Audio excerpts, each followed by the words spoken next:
Hello, air signs, Gemini, Libra, Aquarius. Welcome to another timeless reading para sa inyo. So, ito yung ano ba yung mga dapat mong malaman ngayong araw na to.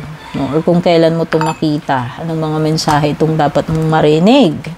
Thank you so much, Gemini, Libra, Aquarius, kung nakapag-subscribe ka na sa aking YouTube at naka-like and follow sa aking Facebook, Instagram, and TikTok.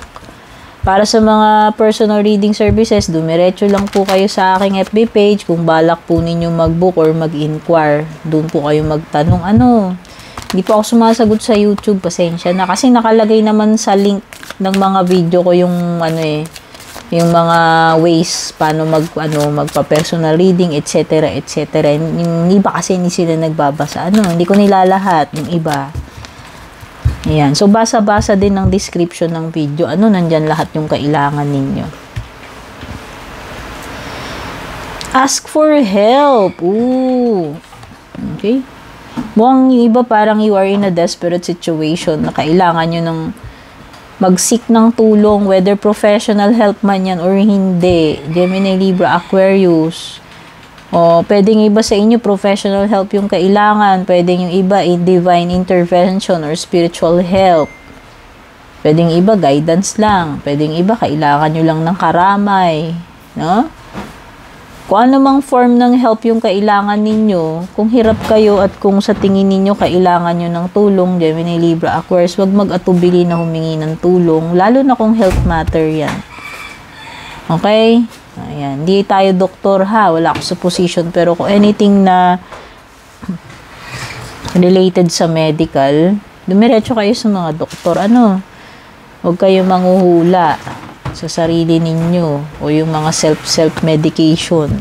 Kasi pwede nyong ikapahamak yan lalo na kung serious yung condition ninyo. Payo lang naman. Merong journey, yan. So, pwede ba may pupuntahan kayo today or naka-schedule kayo sa bakasyon, may traveling. Yan, Or if this is not about traveling, pwedeng may kinalaman siya sa pinagdadaanan kasi ito para kang nangangailangan ng tulong So, pwedeng iba sa inyo dito, meron kayong pinagdadaanan. Problema man yan. Problema man sa health man yan, sa kaperahan o sa ibang bagay. Sa relationship man yan, sa trabaho, sa negosyo, sa career. No? Basta meron. Possible na meron kayong pinagdadaanan ngayon na kailangan nyo ng tulong, karamay. Okay? Inspiration. Be prepared as you'll soon receive visit from the fairy of inspiration. Come dusk or dawn.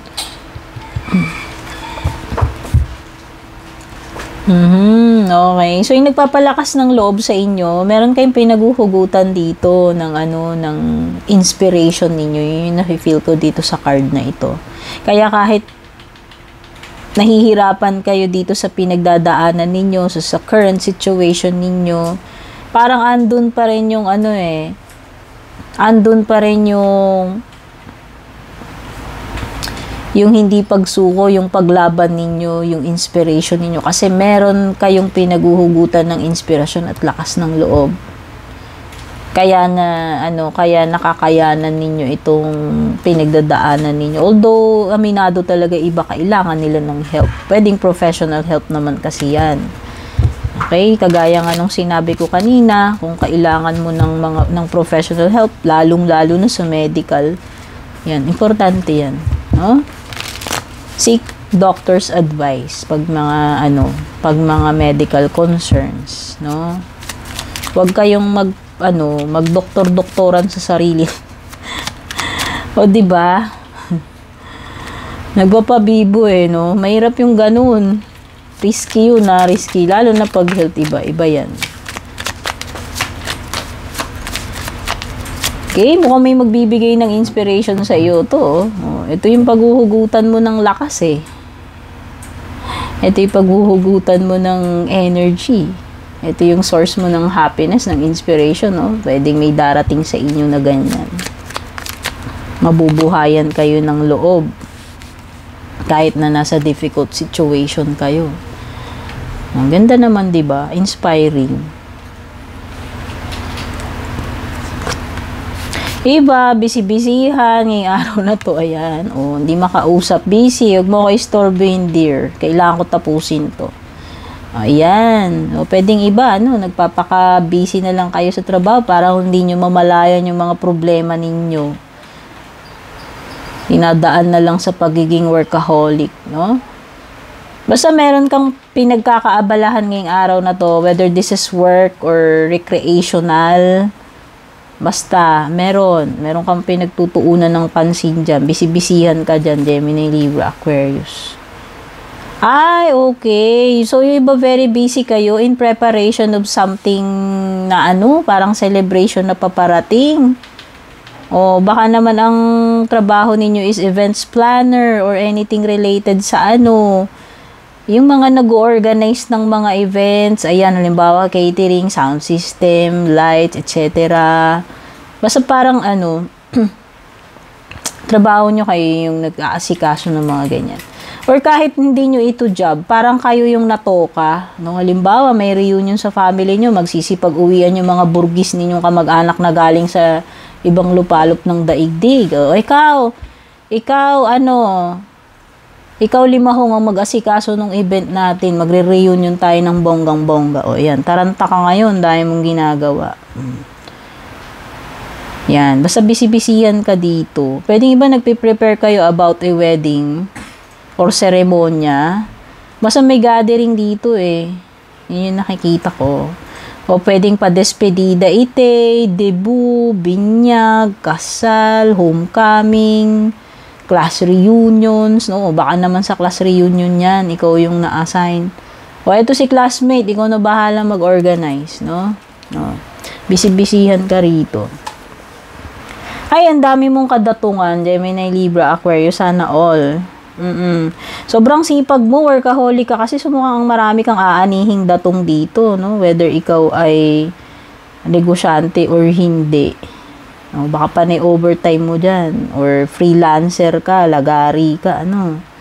Mas ang dami mong madidiskarte dito. Tapos, ang ginagawa mo kasi, una, papagurin mo yung sarili mo. Basta ang goal mo tapusin. Trabaho. Tapos happy. Ayan. So, nakikita ko dito, pagkatapos netong mga busy-busyhan mo, ayan na yung, ano, eto ning hayahay, enjoy ka naman ng mga pinagbisi-bisihan mo ng mga nakaraang araw. O, diba? Ayan, pamper day ito.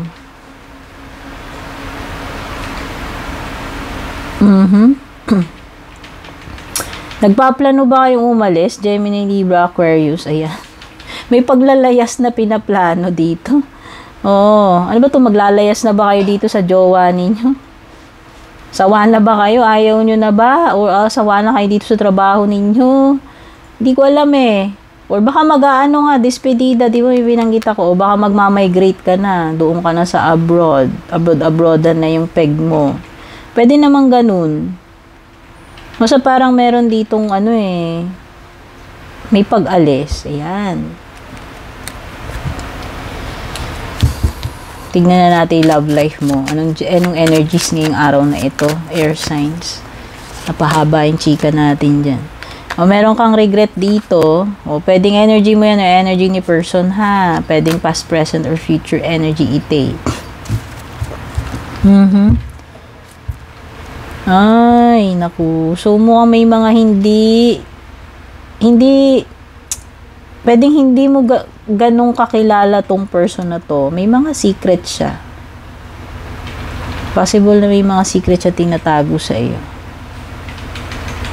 At mukhang may mga pagsisising nagaganap dito. Parang ayan. Kung pwede lang ibalik yung time, no?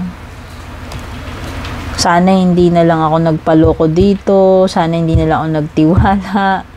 Hindi ko alam kung ano tong pinagsisisihan Nino sa inyong dalawa. Parang meron ditong sagad-sagadang regret. Okay. Baka kasi nga, meron ditong energy ng umalis or aalis.